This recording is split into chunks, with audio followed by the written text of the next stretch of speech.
They let humanity leave in defiance. Now the council faces regret. Part 1. The council chamber stretched 300 meters across, its curved walls rising toward a dome that showed the stars beyond. Thousands of seats filled the space, each occupied by a delegate from one of the galaxy's many species. Some had scales, others had fur. Some breathed oxygen, while others required different gases. But they all shared one thing today. They were all watching Ambassador Haywan Park stand alone at the center platform. Park stood straight in her simple gray suit. Her dark hair was pulled back. Her face showed no emotion. She had prepared for this moment for months, knowing what would come. Behind her, displayed on massive screens, were 50 years of human contributions to the Galactic Council. Scientific discoveries, trade agreements, peaceful settlements, cultural exchanges. High Counselor Vren sat in the highest seat. His blue skin caught the light as he leaned forward. His 4 eyes focused on Park with something between amusement and contempt. He had ruled the council for 30 years. He had seen species come and go. He had watched empires rise and fall, and he had never seen humans as anything more than primitive newcomers. Ambassador Park, Vren's voice echoed through the chamber. You request full council membership for humanity. You say your people have earned this right. Please enlighten us. What exactly have humans contributed that we should consider this? Park activated the display. Images showed human scientists working alongside alien researchers, human ships delivering aid to disaster zones, human diplomats negotiating peace between warring species. For 50 years, humanity has served as an associate member, Park said. Her voice was calm and clear. We have contributed to 12 major scientific breakthroughs. We have mediated 43 disputes. We have provided humanitarian aid to over 200 worlds. We have asked for nothing in return except fair treatment and equal representation. A sound rippled through the chamber. It started as a quiet chuckle from one delegate. Then another joined. Soon dozens were laughing. Vren made no effort to stop them. Scientific breakthroughs, Vren said. You copied our technology. You took what we gave you and claimed it as your own. Every advancement you showed came from studying our work. Another delegate stood. This one had 6 limbs and spoke through a translator. Your ships are slow. Your weapons are outdated. Your medicine is centuries behind ours. You call yourselves advanced, but you are children playing with toys we invented. More laughter filled the chamber. Park's jaw tightened, but she did not respond. She had learned long ago that defending humanity to those who had already decided to dismiss them was pointless. Vren continued. Your culture is backwards. You still have conflicts among your own people. You still struggle with basic resource distribution. And you want to sit as equals with species who mastered these problems millennia ago? Park looked around the chamber. She saw the contempt on their faces. She saw delegates who had once worked with human scientists now joining in the mockery. She saw species who had accepted human aid now pretending they owed nothing. She took a breath. Then she did something that made the laughter stop. She smiled. Thank you, High Counselor, Park said. You have made humanity's decision very easy. She touched a control on her wrist. The screens behind her changed. Now they showed something different. Legal documents, withdrawal notices, transfer orders. Effective immediately, humanity withdraws from the Galactic Council, Park announced. We withdraw from all treaties. We withdraw from all joint projects. We withdraw from all shared facilities. Within 30 days, every human citizen, every human ship, and every human installation will leave council space. Silence fell over the chamber. Then Vren began to laugh. It started as a chuckle and grew into genuine amusement. Other delegates joined him. You think you can survive alone? Vren said between laughs. You need us. Your economy depends on council trade. Your technology relies on our knowledge. Your colonies exist because we allow them to. Without the council, humanity will collapse within a decade. Park's smile never wavered. We will see, High Counselor. History will judge who was right. She turned and walked toward the exit. Her footsteps echoed in the massive chamber. Behind her, the laughter continued. Delegates made jokes about how long it would take before humans came crawling back. Some started betting on whether it would be 5 years or 10. Friend's voice followed her. When you return begging for readmission, remember this day. Remember that we offered you the chance to learn humility. Park did not look back. She walked through the doors and they closed behind her with a heavy sound that felt final. In orbit above the Council's capital world, Admiral Tae-Yang Kim stood on the bridge of the carrier Seoul. He was 60 years old with gray hair and steady hands. He had served in the human fleet for 40 years. He had fought in small conflicts. He had protected trade routes. He had always believed that patience and diplomacy would eventually win humanity respect. Now he watched his command display show every human ship, station, and colony in Council space. There were thousands of markers, millions of people, decades of effort and investment. Admiral, his communications officer said, Ambassador Park has transmitted the withdrawal order. It's official. Kim nodded slowly. He had known this day might come. Park had warned him weeks ago that the Council vote would not go well. But knowing something and experiencing it were different things. Send the order to all human vessels and installations, Kim said. Begin evacuation procedures. We have 30 days to get everyone out. The bridge crew worked quickly. Messages went out across the communication network. On 100 worlds, human colonists received the news. On 1,000 stations, human workers began packing. In deep space, human miners and explorers turned their ships toward home. Some protested. They had built lives in Council space. They had businesses and friends. They had invested years into their communities. But the order was clear. Humanity was leaving, and no one would be left behind. Park arrived on the Seoul 12 hours later. She looked tired. The confrontation in the Council chamber had drained her, even though she had expected every insult. Kim met her in his ready room. It went exactly as you predicted, Park said, sitting down heavily. They think we are nothing. They think we will fail and beg to return. Kim poured her tea from a small pot he kept on his desk. It was a simple gesture, but it felt important. A reminder of humanity's traditions and culture, things the Council had dismissed as primitive. Let them think that, Kim said. We will prove them wrong, not with words but with actions, not by seeking their approval, but by succeeding without it. Park held the warm cup in her hands. The Outer Rim territories are ready. We have identified systems far from Council space. Good worlds. Rich resources. We can build something new there. Something that belongs only to us. Then that is what we will do, Kim said. He looked out the viewport at the stars beyond. The Council believes we need them. They will learn that they are wrong. The evacuation took exactly 28 days. Human efficiency surprised even themselves. Ships arrived and departed in perfect coordination. Stations were dismantled and transported. Colonies packed up decades of development. Not a single person or piece of equipment was left behind. The Council watched it happen. Some delegates were surprised by how organized the humans were. Others dismissed it as desperation.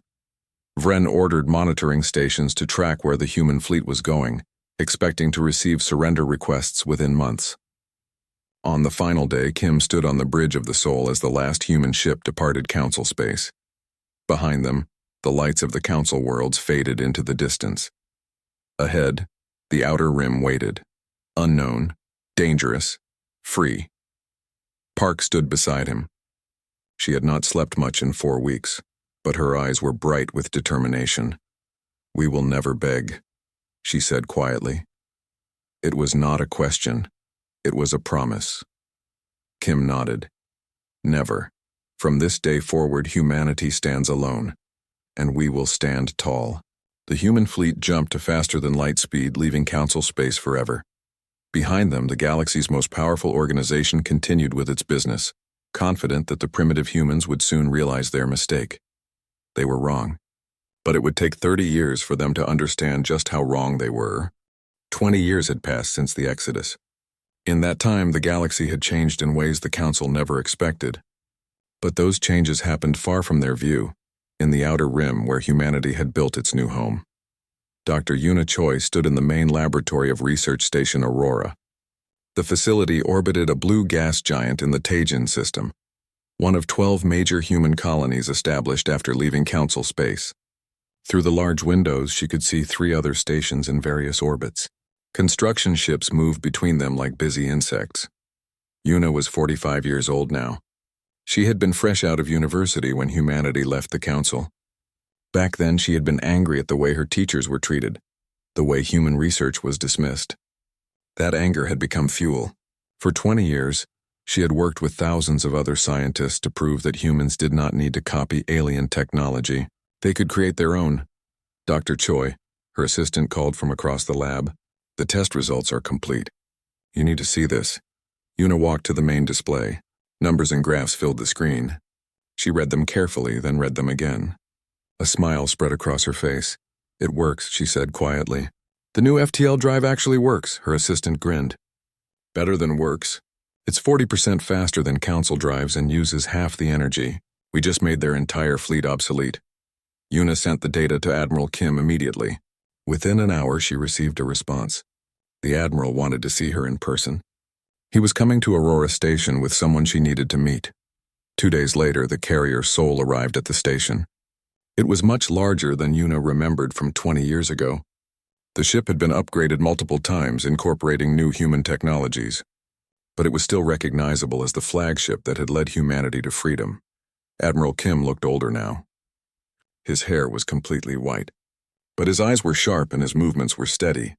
He brought someone with him, a young officer in a crisp uniform. The name tag read Captain Jiwoo Lee Lee was 28 years old. She had been 8 when humanity left the Council. She barely remembered Council space.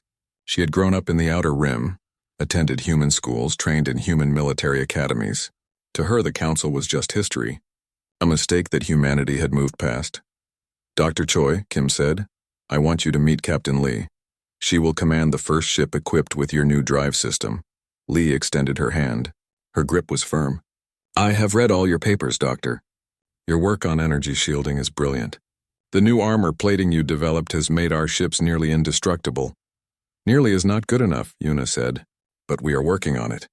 Kim led them to the observation deck. From there, they could see the construction yards. Dozens of ships were being built, not the simple vessels humanity had used in Council space. These were different, sleeker, more powerful, built from the ground up using human innovation. The Defiance, Kim said, pointing to the largest ship in the yard. She will be ready in 6 months. The first of a new class of warships, faster than anything the Council has. Better armed, better defended.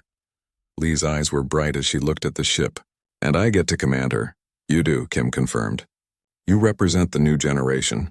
You never knew the humiliation we faced. You never had to bow to anyone. That is how it should be. Yuna watched the young captain. There was confidence in her posture, not arrogance but certainty. Lee knew what humanity was capable of because she had grown up seeing it.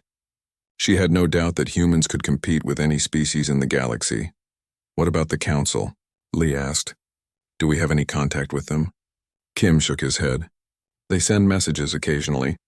Requests for trade discussions. Invitations to diplomatic events. We ignore them all. Do they know how far we have advanced? Yuna asked. They have intelligence reports, Kim said, but they dismiss them. They still think of us as the primitive species they knew 20 years ago. They cannot imagine that we have surpassed them. Lee smiled. Good. Let them underestimate us. Over the next 6 months, Yuna spent most of her time on the Defiance.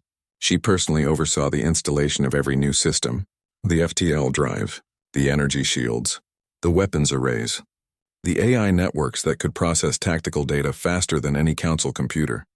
Lee was there every day too. She learned every system. She practiced every maneuver.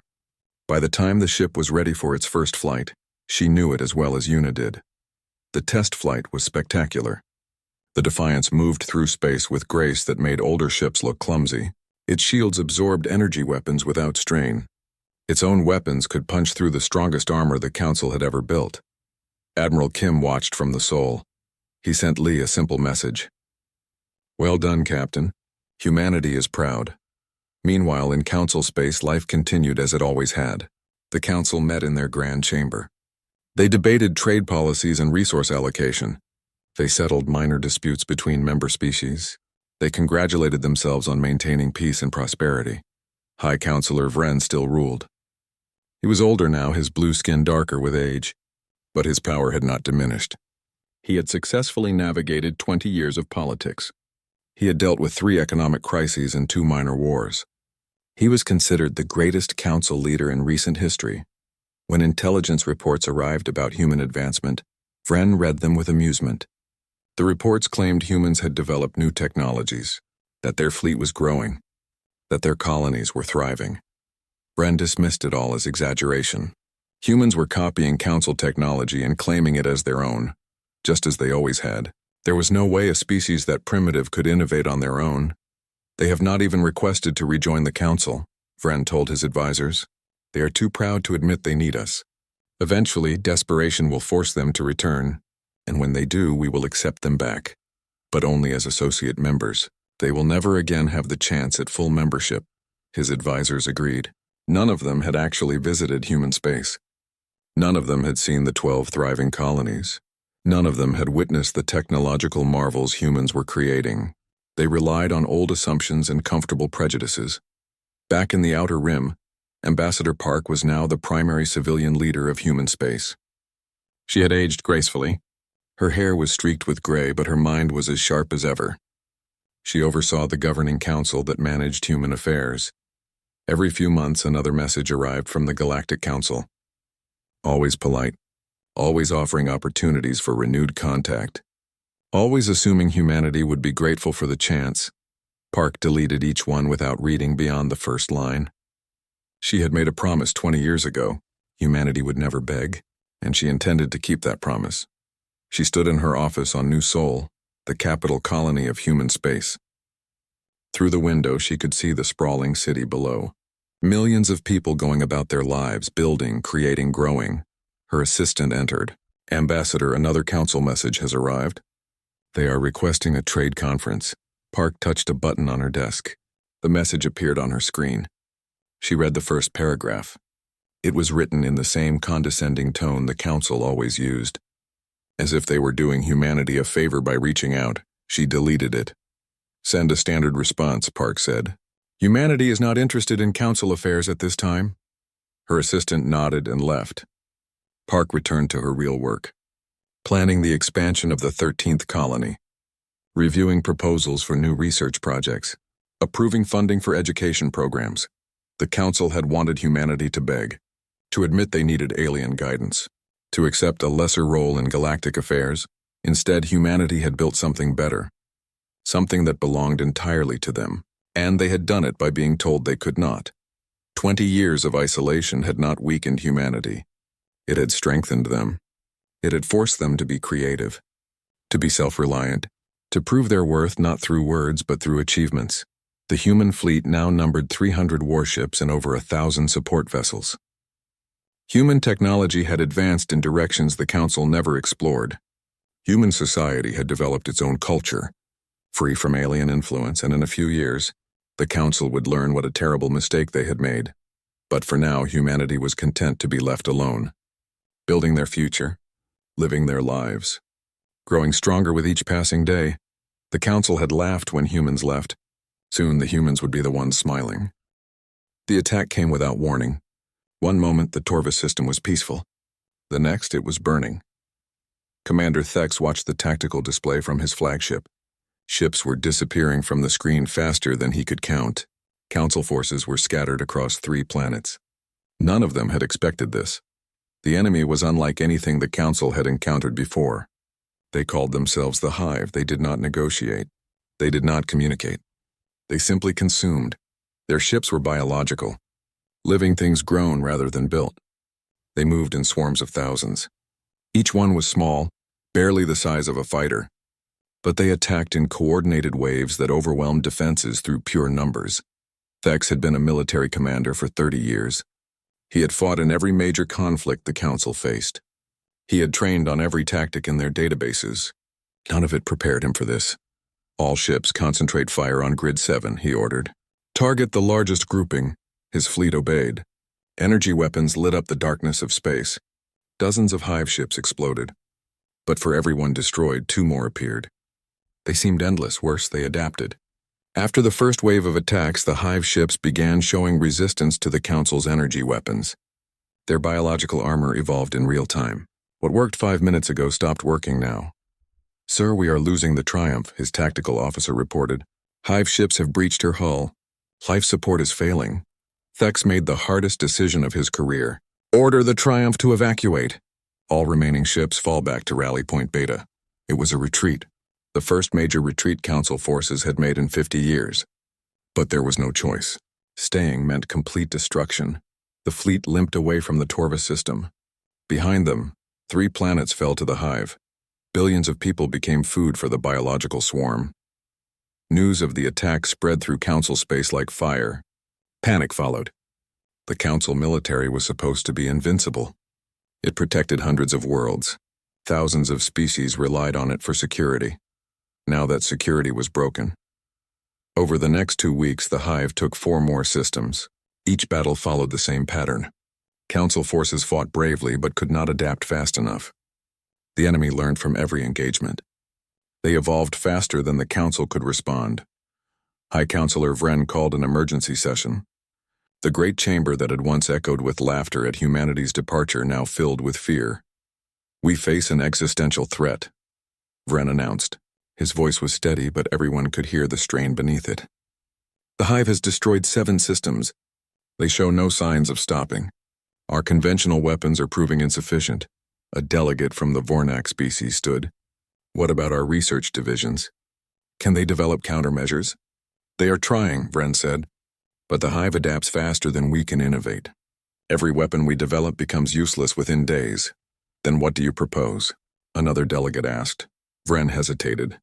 What he was about to say would change everything. "We need help from outside our normal resources. We need fresh perspectives. New technologies we have not considered." Silence fell over the chamber. Then someone said the word everyone was thinking, but no one wanted to say. "Humanity." The reaction was immediate. Dozens of delegates began talking at once. Some were outraged at the suggestion. Others were dismissive. A few looked thoughtful. Vren raised his hand for silence. "I know what we all think of the humans. I remember their departure 30 years ago. I remember their arrogance. But we must face reality. Our intelligence reports suggest they have developed technologies we do not fully understand." "Those reports are exaggerated," a delegate protested. "Humans are primitive. They were primitive 30 years ago and they are primitive now. What could they possibly offer that we cannot do ourselves?" "Perhaps nothing," Vren admitted. "But we are losing this war. If there is even a small chance that humanity has something useful, we must explore it." Commander Thex was called to testify. He stood before the Council, his uniform still showing damage from the last battle. "Commander, what is your military assessment?" Vren asked. Thex chose his words carefully. "We cannot defeat the hive with current tactics. They adapt too quickly. We need weapons and strategies they have not encountered before. If humanity has truly developed independently, their technology might be different enough to work where ours fails." "You think humans can help us?" a delegate asked skeptically. "I think we cannot afford pride when survival is at stake," Thex replied. The debate lasted for hours. Finally, a vote was called. By a narrow margin, the Council agreed to contact humanity. But there was one problem. No one wanted to be the one to ask. Ambassador Krell was chosen. He had been a junior diplomat 30 years ago. He remembered the day humanity left. He had been one of those laughing at them. Now he had to ask them for help. Krell's ship approached the boundary of human space 3 days later. He sent a formal request for entry and permission to speak with human leadership. He expected delays. He expected to be made to wait as punishment for past insults. Instead, he received an immediate response. A set of coordinates, permission to enter, and a warning. Ambassador Krell, you are granted permission to approach the designated coordinates. Be advised that human space is monitored and defended. Any deviation from the specified course will be considered hostile. The voice was calm and professional. Not angry, not mocking, just matter of fact. Somehow that made Krell more nervous. He followed the coordinates to a meeting point in neutral space. His sensors detected a ship waiting there, a single vessel. When Krell's ship got close enough for visual contact, he understood why he had only seen one ship on sensors. He did not need to see more. One was enough to make his blood run cold. The human ship was enormous. Twice the size of his diplomatic vessel. 3 times the size of Council military cruisers. Its hull was smooth and dark, seeming to absorb light rather than reflect it. Weapon ports lined its surface in numbers that made Krell's tactical officer gasp. This was not a ship built by a primitive species. This was a warship that made Council military vessels look like antiques. A communication came through. Ambassador Krell, this is Captain Jiwoo Lee of the human warship Defiance. Welcome to human space. Please state the purpose of your visit. Krell swallowed his pride. He had no choice. Captain Lee, I come on behalf of the Galactic Council. We request a meeting with human leadership to discuss a matter of mutual concern. There was a pause. Then Lee responded, Mutual concern? That is an interesting phrase, Ambassador. The Council has shown no interest in humanity for 30 years. Now you claim we share concerns. What has changed? Krell knew there was no point in being diplomatic. The humans would learn the truth soon enough. The Council is under attack by a species we cannot defeat. We are losing systems, losing ships, losing lives. We need help. Another pause. Longer this time. When Lee spoke again, her voice was carefully neutral. I see. The mighty Galactic Council needs help from the primitive humans. How things change. Very well, Ambassador. You will be escorted to meet with Admiral Kim and Ambassador Park. Follow our lead and do not deviate. 2 more ships appeared on Krell's sensors. They had been there all along, invisible until they chose to reveal themselves. Stealth technology that the Council had never mastered. Krell's ship followed the human escorts deeper into their territory. With each passing hour, he saw more evidence of human advancement. Stations that rivaled anything in Council space. Ships that made his own look obsolete. Colonies that thrived with millions of inhabitants. The intelligence reports had not been exaggerated. If anything, they had understated the truth. Humanity had not just survived the last 30 years. They had thrived. They had evolved. And now the Council, which had once dismissed them as children playing with toys, had to beg them for help. Krell dreaded the meeting ahead. He knew exactly how humiliating it would be.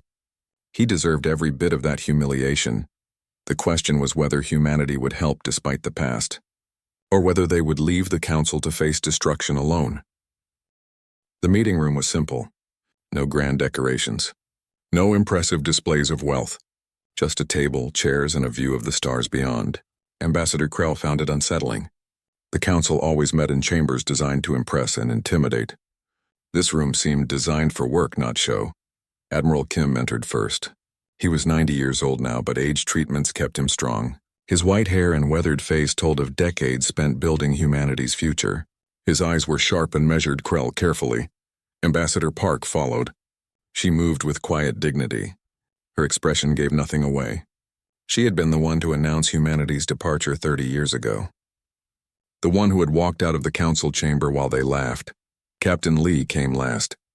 She stood by the door, her presence a silent reminder of the military power humanity now possessed. Ambassador Krell, Park said, gesturing to a chair. Please sit. You have come a long way. Krell sat. His hands were sweating. He had rehearsed this meeting 100 times during the journey. Now all his prepared words seemed hollow. Thank you for agreeing to meet with me, he began. I know that relations between humanity and the Council have been strained. Park's expression did not change, but something flickered in her eyes. Strained. That is a diplomatic way to describe it. Krell swallowed. I was there 30 years ago. I remember the session where you requested full membership. I remember how we responded. I laughed along with the others. I am ashamed of that now. Are you? Kim asked. His voice was not angry, just curious. Are you ashamed because it was wrong, or because you now need our help? It was a fair question. Krell wished he had a better answer. Perhaps both, he admitted. I cannot change the past. I can only acknowledge that we were wrong about humanity. Park leaned forward slightly. Tell us about the hive. Krell pulled up a data display. Images showed the biological ships. Battle reports detailed the losses. Casualty numbers climbed into the billions. They appeared 6 weeks ago, Krell explained. We have lost 11 systems. Over 300 ships. Every engagement ends in retreat or destruction. They adapt to our weapons faster than we can develop new ones. Kim studied the data carefully. Biological ships, interesting. They grow their technology instead of building it. That explains the rapid adaptation. Our scientists believe the hive is a collective intelligence, Krell continued. Each ship is part of a larger mind. They learn from every encounter and share that knowledge instantly. Then conventional tactics will not work, Lee observed from her position by the door. You cannot surprise an enemy that shares a single consciousness. Krell nodded. Exactly.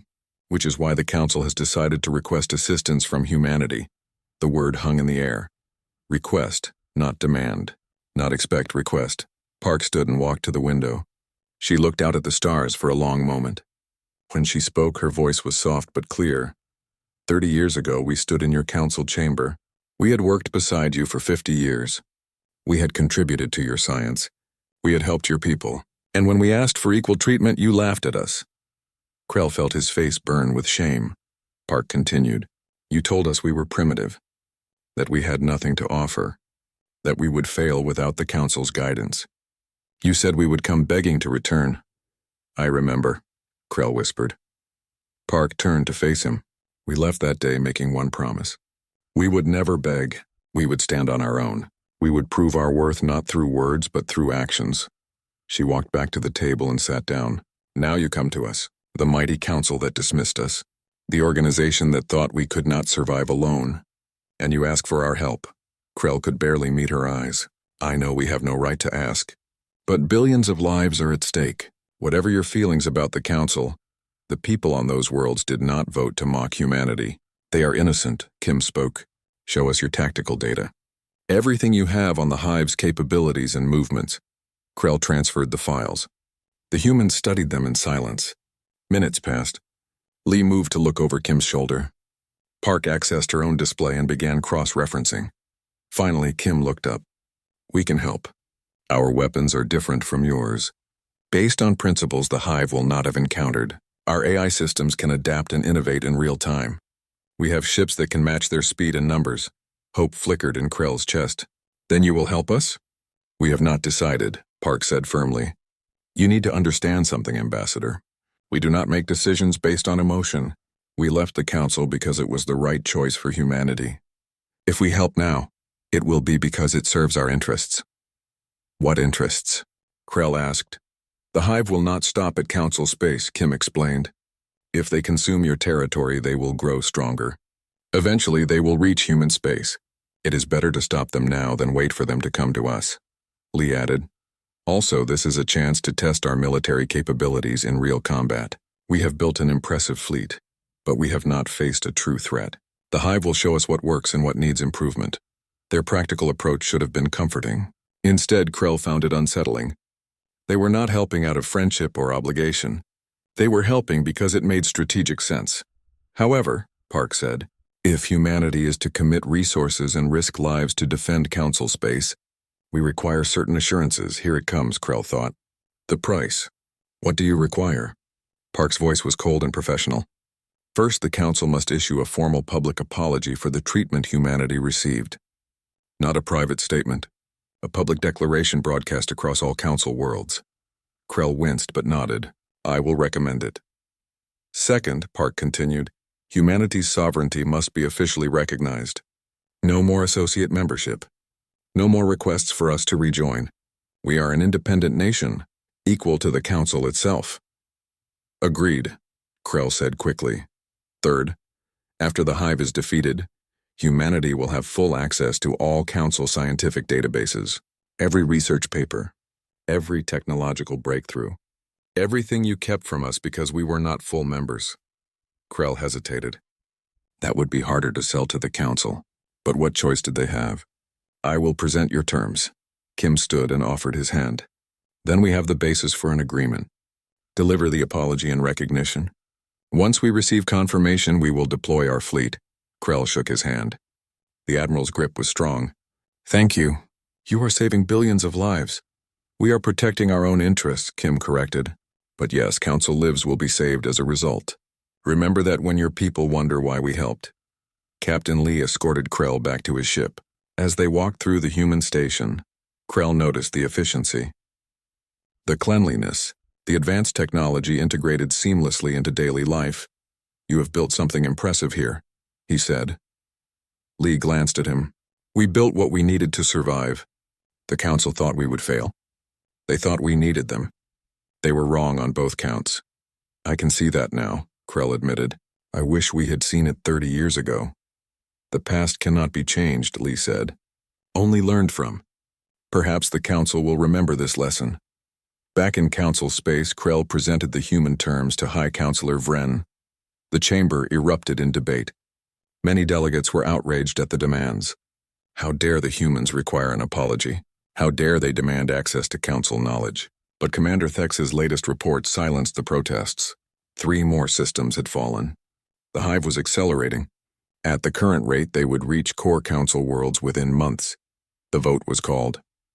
It was not unanimous. Many delegates voted against accepting human terms. But the majority understood reality. Pride was worth nothing if everyone was dead. Vren stood before the cameras. The broadcast went to every council world.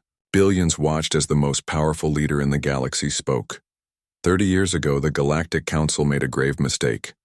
Vren began. His voice was heavy with the weight of the words. "We dismissed humanity. We mocked their contributions. We refused to recognize their worth. We were wrong. Humanity has proven themselves not through our standards but through their own achievements. They have built a thriving civilization. They have developed impressive technologies. They have succeeded in ways we did not think possible. On behalf of the Galactic Council, I formally apologize to humanity for our treatment of them. We recognize them as a sovereign nation, equal in status to the Council itself, and we humbly request their assistance in our time of need." The broadcast ended. Across council space, reactions varied. Some felt the apology was long overdue. Others resented being forced to acknowledge human superiority. But everyone agreed on one thing: they needed humanity to survive. In human space, Admiral Kim received confirmation of the apology. He sent a single message to all human fleet commanders: "Prepare for deployment. We go to war." The human fleet arrived at the Delnar system like a storm. 300 warships dropped out of faster-than-light travel in perfect formation. They moved with a precision that made council observers catch their breath. Commander Thex watched from his flagship. He had seen many fleets in his career. None compared to this. The human ships were sleek and dark. They did not waste energy on unnecessary lights or displays. They looked like predators built for one purpose. The Defiance led the formation. Captain Lee stood on her bridge, studying tactical displays that showed every detail of the battlefield. The Hive had already taken 2 planets in this system. Their biological ships swarmed around the 3rd, preparing to consume another 1 billion lives. "All ships, this is Admiral Kim." The communication came through on an open channel. Every human ship heard it. Every council ship monitoring the engagement heard it. "We have studied the enemy. We understand their tactics. We know their weaknesses. Today we show them that humanity cannot be conquered." Lee smiled. She had trained for this moment since joining the fleet. She had studied the Hive data for weeks. She knew exactly what to do. Defiance to all vessels. Execute attack pattern Delta. Weapons free. The human fleet split into smaller groups. Each one moved toward different sections of the Hive swarm. It looked chaotic to council observers. But there was method in the madness. The Hive responded as expected. Thousands of biological ships turned to meet the threat. They had adapted to council energy weapons. They had evolved armor that resisted conventional attacks. They were confident. Then the human weapons fired. What came from the human ships was not energy beams like the council used. It was something different. Kinetic projectiles fired at tremendous speed. Explosive warheads designed specifically to penetrate organic material. Targeted radiation that disrupted biological functions. The Hive ships that had resisted council weapons for weeks began to die. Dozens at first, then hundreds. The human weapons were completely different from anything the Hive had encountered. Their adaptations were useless, but the Hive was not helpless. They began to adapt. Some ships started developing resistance to the kinetic weapons. Others changed their biology to counter the radiation. That was when the human AI systems activated. Dr. Yuna Choi watched from the Seoul Science Station. Her AI systems monitored the Hive's adaptations in real time. As the biological ships changed, The AI systems analyzed the changes and developed countermeasures. New weapon frequencies, different projectile compositions, altered radiation patterns. The hive adapted fast, but the human AI adapted faster. This is what they could not do, Una said to herself. This is what makes us different. The council forces had tried to overwhelm the hive with power. They failed because the hive could adapt to any single approach. But humanity did not use a single approach. They used hundreds. And every time the hive adapted to one, the humans switched to another. Commander Thex watched in amazement as the human fleet tore through the hive swarm. He had fought these creatures for weeks. He had lost hundreds of ships. And now he was watching a species he once dismissed as primitive destroy them with ease. Sir, his tactical officer said, the humans are requesting we focus fire on Grid 12. They are driving the hive into a trap. Thex gave the order. His remaining ships moved to support the human strategy. It felt strange taking orders from humans, but he could not argue with results. The trap closed. Human ships herded the hive into a confined space. Then they unleashed a weapon the Council had never seen. A gravity well generator that collapsed space itself. Thousands of hive ships were crushed in an instant. The remaining hive forces broke. They scattered, trying to escape. But the human ships were faster. One by one, they hunted down the biological vessels. Within 6 hours, the Delnar system was clear. It was the first major victory against the hive, and it came at almost no cost. The human fleet had lost 3 ships. Only 3. The Council had lost hundreds in every previous engagement. Captain Lee stood on her bridge as the last hive ship was destroyed. Her crew cheered. She allowed herself a small smile. Then she opened a channel to the fleet. Good work, everyone. But this is just the beginning. The hive still holds 14 systems. We have a lot of work ahead. Over the next 3 weeks, the human fleet liberated system after system. Each battle followed a similar pattern. The humans would arrive with overwhelming force and tactical superiority. They would adapt faster than the hive could respond. They would win decisively. Council forces followed behind, securing territory and rescuing survivors. They watched the humans fight. They learned from human tactics, and they began to understand just how far behind they had fallen. The final battle came at the hive's main staging area. A massive cluster of biological ships orbited a dead world. This was where they bred new vessels, where they processed the resources from conquered systems. Admiral Kim brought the entire human fleet, 300 warships against what remained of the hive. It was the largest space battle in galactic history. The fight lasted 12 hours.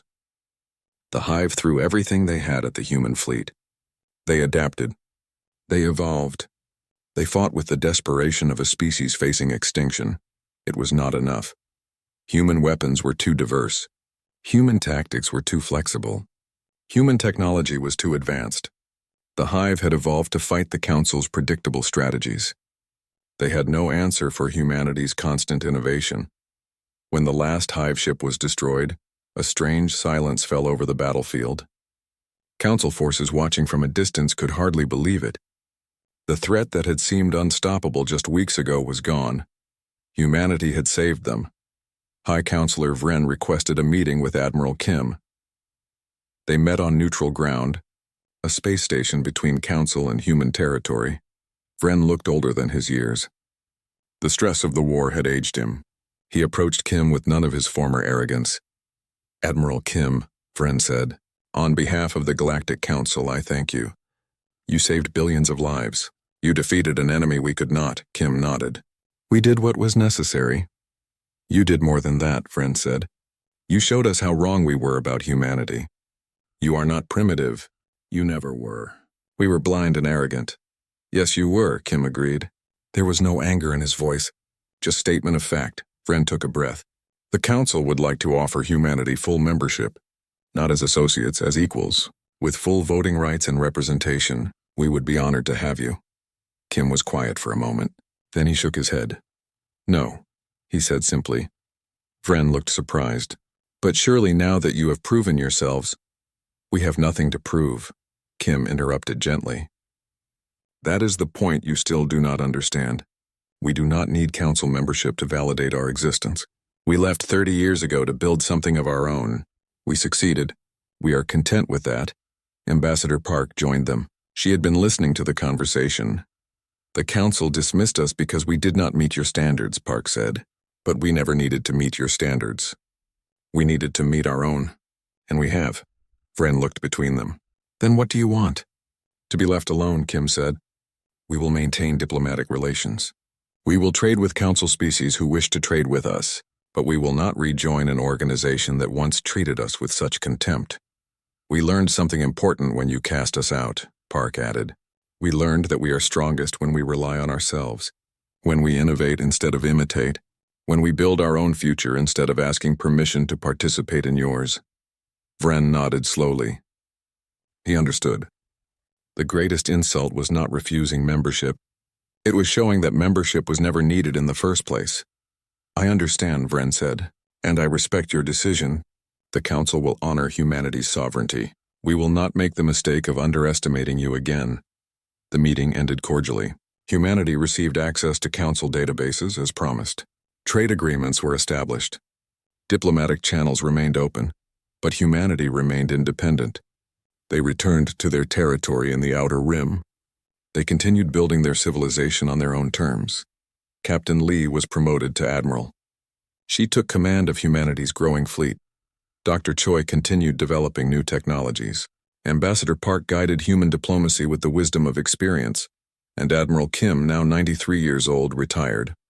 He spent his final years writing about the human experience, about what it meant to be dismissed and cast out, about how adversity could forge strength. His most famous passage became required reading in every human school. They laughed when we left. They said we would fail. They believed we needed them to survive. They were wrong about everything. We did not need their approval. We needed their rejection. It forced us to become what we truly were capable of being. It taught us that the only validation that matters is the validation we give ourselves. The Council regrets pushing us away, but we do not regret leaving, because in leaving we found ourselves, and we discovered that humanity needs no one's permission to be great. Years passed. The galaxy changed. New species joined the Council. Old empires faded, but one constant remained. In the Outer Rim, humanity thrived. Their territory expanded. Their technology advanced. Their culture flourished. They traded with those who respected them. They ignored those who did not.